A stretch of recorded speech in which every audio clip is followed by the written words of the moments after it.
What's up? What it is? Hey, man, appreciate you taking the time out tonight, man. Listen, Young Legend is in the building, man. DJ Hirihanna is in the building on a Wild Tuna Yes, exclusive. sir. You know what I'm saying? It's an honor, family. It's an honor, man. So shout out to the world real quick. Oh, yes, sir. We tapping in. Wild Tuna, what it is? What the You fuck already going know. on? Going up day by day. We stay working. Facts, man. So, let's dive right into it, man. Let's dive right into it.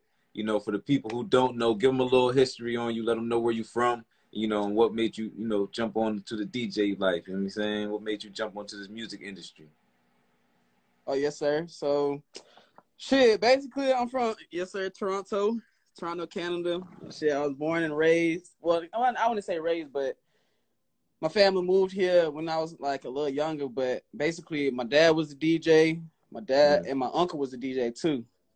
So basically, kind of ran through the lines. And I remember when I was younger, I used to always walk in the room, and my uncle and my dad have like this in Toronto. They got like this big room, just like filled with like records. Yeah.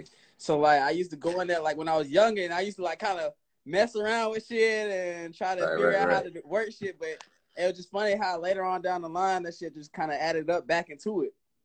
Right. That's real. So how old was you when you was like, 100% sure this is what you wanted to do? You was all in. It wasn't no going back.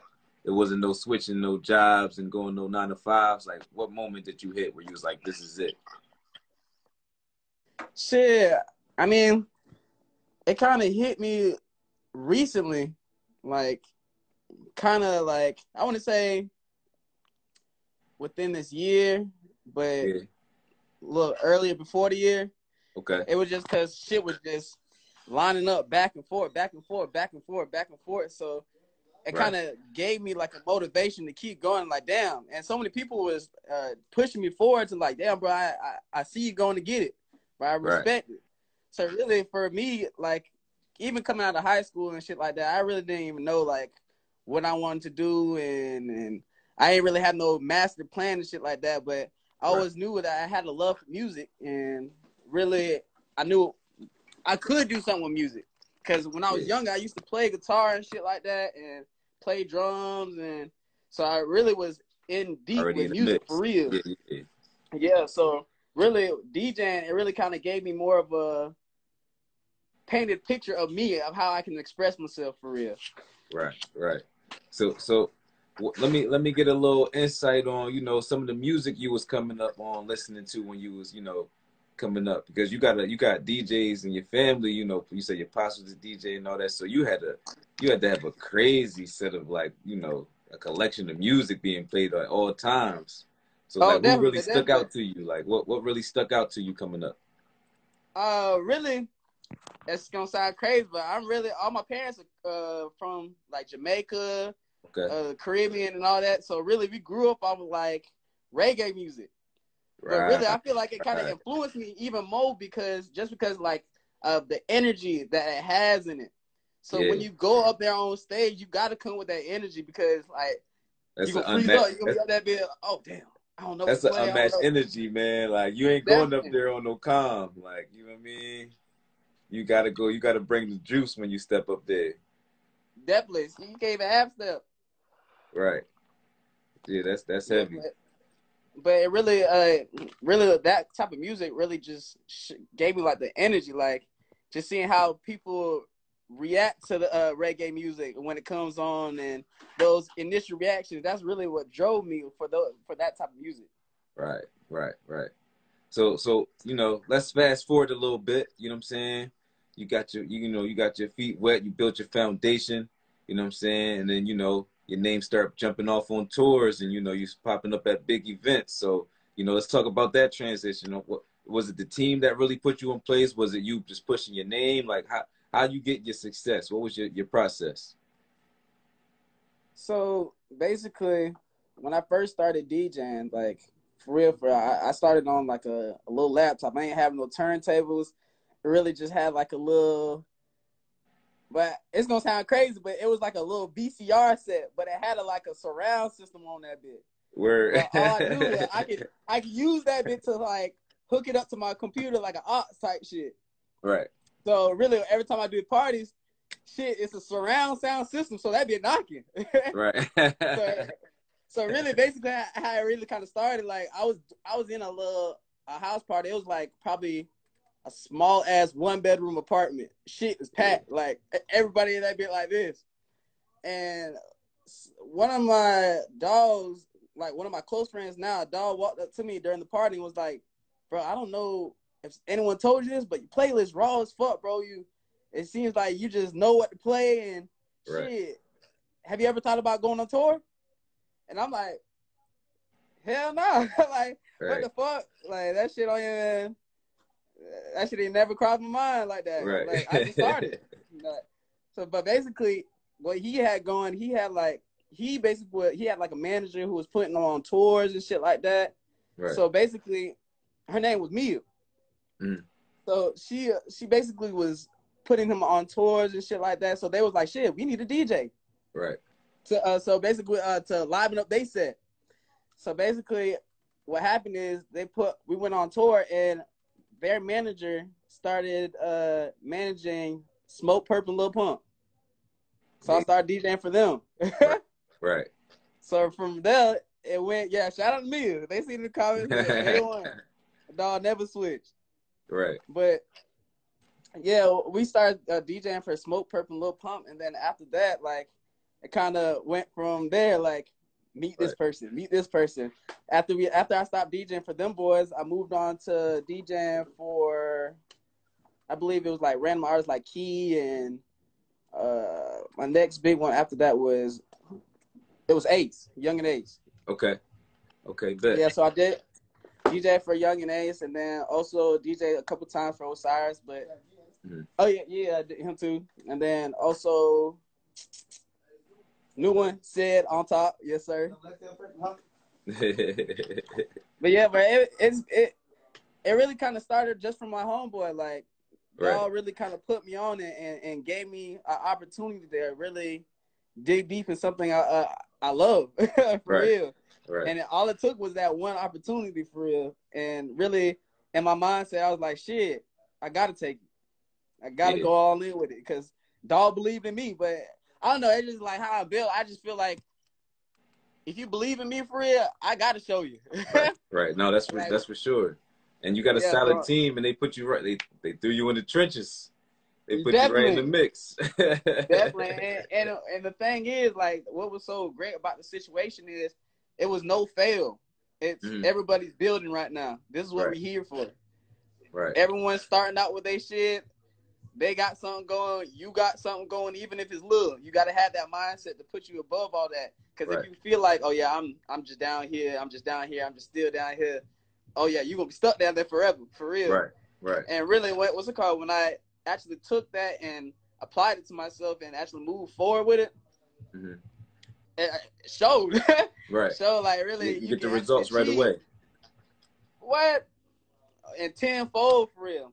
Right. And then really just being humble behind it and try to move strategic behind it and shit like that, basically. Yeah, keeping all that in order. So you know, as a young DJ, man, I know you hear a lot of the young artists, you know, they're not too happy about the way, you know, that music industry's going right now. They might not be so happy about, you know, them not getting the recognition they think they need and things like that.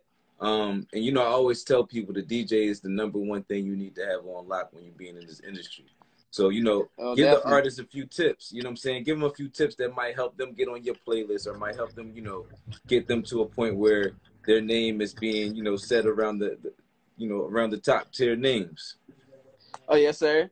So basically, what I can really recommend is consistency is a big factor.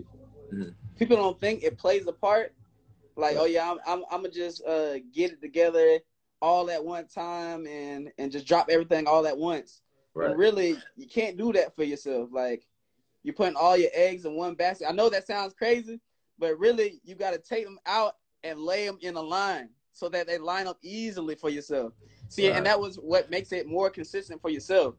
Like, most artists, I feel like most of their downfall is they stop at one point in time. That's real. Whether they feel like they're not getting somewhere or they feel like they up. You feel me?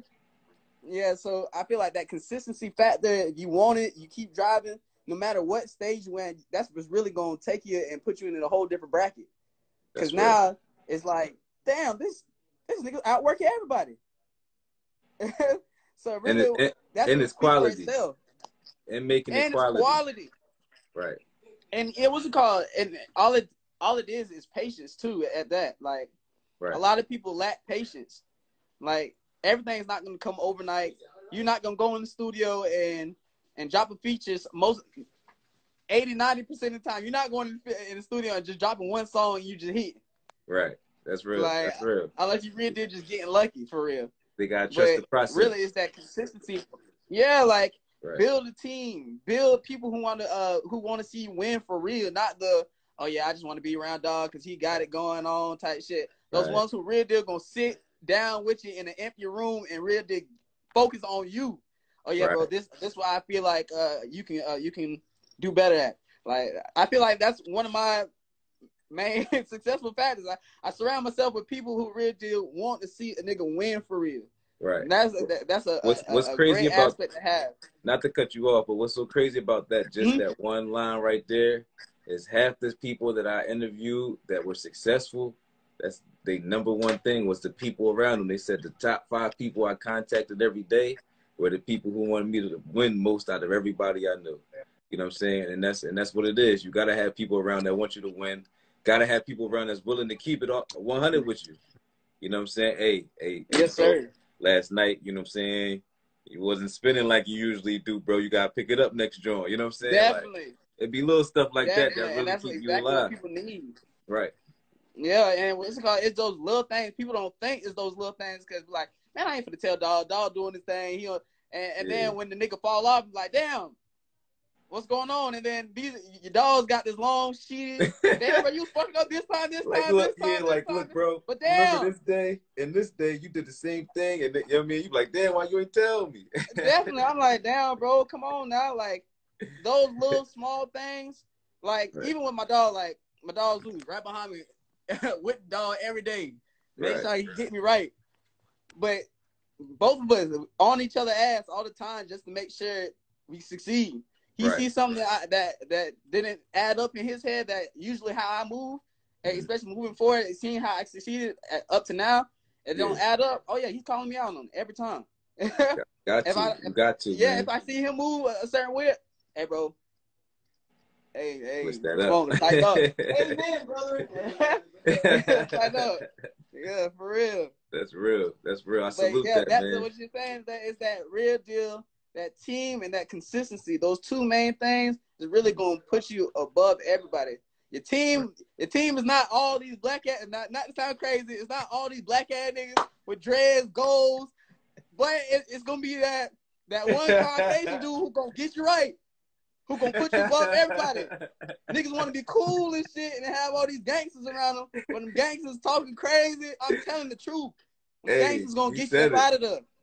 He said it. Listen, I'm gonna tell you one thing, man. That's the realest thing ever. Is when I walk into these buildings, and I'm saying these is corporate buildings, CNN, Google, none of that shit fly in there, man. So it's like it's a time and place for everything. And if that's the type of person you are, and you need that when you outside, then have that when you outside. But when you coming down to do this business thing, please come business minded. Don't tell me about nothing. You see most of these artists who be talking gangster and they be like, well, dog don't be really on that shit. No, dog know how to play his part. Dog know when to get gangster. Let me sip my Sprite on that note. Definitely, dog know when to get gangster. Shit, we get in this game, and the main thing people get in this game for is either your love of the game or what's it called? You're coming in for money. Right. One of those two don't involve beefing at all, or getting into it, or trying to discourage or anything else like that. Any negativity at all is not that. You know what I'm saying? No negativity. Like, you're gonna see yourself get so much further in your career once you have those correct people around you that's not suffocating you with that negativity, pushing you, right, calling you out on your shit. Right. Come on, bro. I'm gonna help you be consistent. Right. So yeah, those are the main factors for real. That's real, man. That's real. I'm glad you got your team right. I'm glad you rolling. You know what I'm saying? I'm glad everything in order. So let me know what y'all got coming up. You know, I know everything's slowing down a little bit, but I know you still got some in the works. You know what I'm saying? So Oh talk yeah, to me yes about what sir, y'all yes working sir. on. Shit, basically, I don't know if everyone know, but shit, I got a clothing line, Creek Clothing. Yeah, yeah. Basically, getting that bit rolling, slowly but surely. Right, right. Hey, hey, Yeah. hey, I wear a medium, so you know, make sure you know Oh what I'm yeah, I'm saying. definitely gonna get you right now. I'm gonna get you right. Get all your That's a information bet. after this bit. Get you a little That's a pack. bet. That's a bet. But You know what I but mean? yeah, I got a couple of little something up my sleeve. But really, I'm kind of glad that we have this moment in time where we can slow down and take the time and get together things we want to do for real and put them into play. Right. Because shit, I know it sounds crazy. Yeah, you want to keep working, but you also need that one moment of a break. Right. So that you can see the new work. Exactly. Because most of the time is people keep working. They're looking right over that shit. Or they never might miss a new play. Right. Yeah, definitely. Right. Like, damn, bro, I'm right here. I got my plays. I got them going. But if you don't take a step up and look up for a second and look around and see what you got going on, or people who might be trying to reach out to you, right? Oh yeah, you just missed out. So yeah, we need these seconds for real. And we got to enjoy the journey too, man. You got to enjoy every step of this journey because, you know, once you do get to that point where it's like, yo, I made it, or you feel like you made it and you don't have to go as hard. Whenever you get to that level of tranquility or whenever you're comfortable, you know what I'm saying? You want to be able to say, I enjoyed every step, or I remembered every step, or, you know what I'm saying? I took advantage of every opportunity I had. So, you know, it's major, man. Even though when you're working, you know, you putting in them hours, enjoy that because you're going to miss it when you get old. Oh, yeah, definitely. I mean, that's exactly why I be going. That's why I be trying to go as hard as I do right now because I already know once you get to a certain age, they tell you, work right now. Put in your work right now. Right. Partying, hanging out, doing this, that, and the third right now. It seems like that's what we doing. But really, it's not. Like, it's dig deep. It's way deeper. Like, if I was in the DJ, I would not be in no club. Right. Yo, like, no, it just, I don't feel know. the It's just same me. way. Like, I feel the same way. yeah, but, like, you know, it's the creative thing. It's a creative thing. You know, you rather be creating than more than anything. Yeah. Definitely. So that's why I love those moments that when I do go in the club and I can separate from the party aspect and really just focus on the craft for real. Right. That's when I know I'm like, okay, yeah, I'm locked in for real. Or I know I'm in here for the right reasons right now. Right. Right. So yeah, it's just little shit like that. That's heavy, man. So you got the clothing line, man. You know, how my boy Seti doing, man? Yes, sir. My dog, great, man. Tape, what's it called? EP dropped this Friday, 11/27, 2020, man. Stop playing. Say less. Let's get it, man. Let's get it. You know, talk to me a little bit about that, man. You know, give me a little insight how that came about, you know, and how's it been going?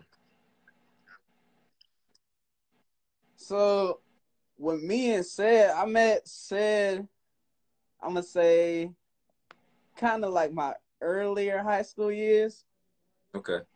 But I just know, I met Dog at, there's a mall out here called Regency Mall. I just remember just always seeing Dog in the mall. He used to walk up to me, damn, y'all boys fresh as fuck. Yeah, bro, what's up, man? Come on. He just chopping it up with us, like, every time I see him. But Dog was just always in trouble. Like, Dog was just always on it. So basically, like, between the midst of high school and shit like that, it's so crazy because I remember when Dog started rapping, literally within that same time period, this is crazy, I started DJing. Word. And literally, it gets so crazy that me and him, literally, I didn't see him for like a while. I went to like there was like a little party on the south side. Yeah. And Dog pulled up. And Dog walked in that bit and was just like, he seen me DJ before and I seen him rapping. And I just comment on the shit and shit like that. But he was like, dog, I'm finna take this rapping shit serious. Right. I'm like, damn, that's crazy because DJing, bro, like, like whenever you get track, just send it to me, bro. I'm gonna play your shit. Right. So really, like, after that moment, it was just like, okay, cool. So after that, he dropped the song with Papa and shit like that. So that's when really he started picking up traction. Right. So really, he started like me and him. We had like a couple of the same homeboys. So we always be like, we started hanging around each other mode. We used to pull up to the same studios and shit like that. Yeah. So it came down to I forgot where it was, but Dog just started sending me like hella tracks, like hella tracks. So every time I see them boys pull up to the party, or like my parties and shit like that, I used to like throw like house parties and shit, like big ones.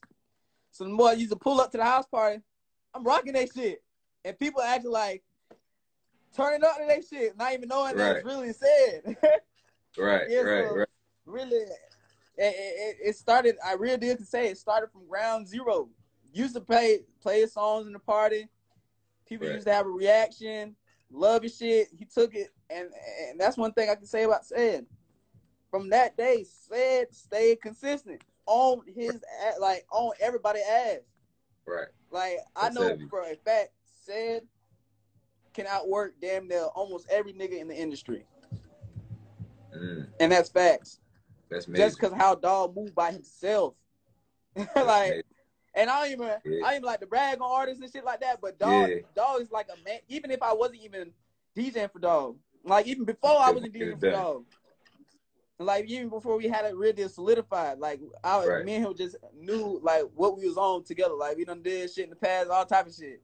So like we always had to understand, but it just crazy because when he started going up, Dog reached back out to me and was like, "Yeah, fool, I want you to be my DJ for real." Right. So I was like, love, "Damn, though, man, that's love." Because that's like, you know, that's on some, you know, couple years from now y'all gonna be on Behind the Music, like, you know what I mean, VH1 specials. Like that's a heavy story right there. You know what I mean? Definitely. Serious. And it's crazy. Nigga, real deal got it out the mud for real. Started from zero. Right. Nothing but a dream. That's why like that shit really did hit hard. Like I love to see my dog win. Right. For real. Keep that rolling, man. Keep that. That's real. I got one more question for you though, big bro, and I'm gonna let you slide on out this thing. I know y'all about to put in some more work. You know what I'm saying? Oh, but yeah. So we about to hit the lab, make some shirts. The people want to know, how'd you get your name? That's no one question every time. Right. All right. So basically, in high school, basically I used to sell shoes and shit like that. Right. So basically, I had basically I used to take pictures of my shoes and shit. I used to be like a real big sneakerhead. Right. So basically what we had to do is every time we used to have like a little Facebook site type shit, but basically you post like your shoes, that what you would wear and shit like that. But it was getting so sick that people was stealing your pictures. Yeah. So basically what we had to do is we had to make like a watermark on the bottom of the picture. So I was like, shit, I gotta make some creative shit, like for real. Yeah. So around that time, the BT cipher came out, and Royce the 5'9" was on that bit. And I don't know, most people don't know what it is, but then niggas was like Hirihanna. I remember. Yeah. I got that bit from that. I was young, but I wish I still. If we was at my house, I would have showed you. I have like a hoodie, my very first hoodie I ever made. That bit says Hirihanna. That bit got a hole in all in that bit. Still keep that bit just cause. That bit said Hirihanna, but I made that bit probably when I was in like 9th or 10th grade. Right. And really, after that, did you get a chance? After I started DJing and shit like that, No, after I started DJing and shit like that, I was like, yeah, I needed a name and shit like that. So I was just like, shit, Hirihanna. That shit was there. People know me from selling shoes and shit like that. So shit, I might as well transfer that bit over. Right. And I think one of my dogs told me, he was like, yeah, bro, just use Hirihanna. Fuck it. I'm like, damn, that is kind of clean. But really, when I started DJing and shit like that, it's kind of, you know, niggas be trying to be funny and shit. Damn, bro, Hirihanna, damn, bro. But really, you're different. You stand out. Behind it. Yeah, definitely. It's a big ass meaning behind it. This is my follow-up, though. Did you ever get to say hi to Rihanna yet? Nah, that bit coming, though. It's coming. It's so crazy because We be in Atlanta, we be talking about that shit. He be like, bro, we gonna get you to say hi to Rihanna, trust me. Yeah, man. Yo, listen. We gonna get that bitch in play, trust me. Hey, but I already when know you one get of these that, shows. line Oh, that definitely. up. I already know it. That's how I'm like, man. I already know one of these shows we gonna tap in. Dog, she gonna be there, rolling loud or something. Hey, let me talk to you real quick. Hit the DJ. No, you just gonna hit the DJ tag on her real quick. oh yeah, that too. Hirihanna. Right, she gonna turn around like, oh, look, man. Nigga gotta let that bit ring out. Listen, man, make sure y'all tag Rihanna in this live. You know what I'm saying? Share this live to Rihanna real quick. Let her know we in this thing. Yes, sir. Send it the bay real quick. Send it the bay. Right. But yeah, man, that's love, bro. Listen, I appreciate you giving me some time to tap in with you, bro. We definitely gonna be in the mix. You know what I'm saying? Anything you need on my side, you know, the media got your side, baby. You know what I'm saying? We up in Philly. We gonna hold it down for you on the coast. So keep in touch, man. Appreciate you. Give your shout outs before you go. Sir. Shit, shout out Smart Lord Studios, the Brit House, you know, shout out my dog Shetty, always. Tape drop this Friday at 11/27/20. Stop playing, say less. Yep. Yes, sir. It's gonna be everywhere. Yes, sir. Yes, sir. Listen, hey, whenever Bro get a chance, man, let him know. Let Shetty know, man. I'm gonna tap in with him, bro. You know, I know he busy getting that thing right. I know it's big shit popping out here. Yes, when he gets some time, you know what it is. Oh yeah, when shit get back open up, I'm pretty sure we're gonna be out there in Philly. That's for sure. My man. Hey, I'm gonna be waiting on my pack, man. I'm gonna send you the address. I'm waiting for my pack. You know what I mean? Oh yeah, what's it called? What's it called? You know, DM you at this. You know I support black business. I'm gonna hit the cash app. You know what I'm saying? Yeah. Yes, sir.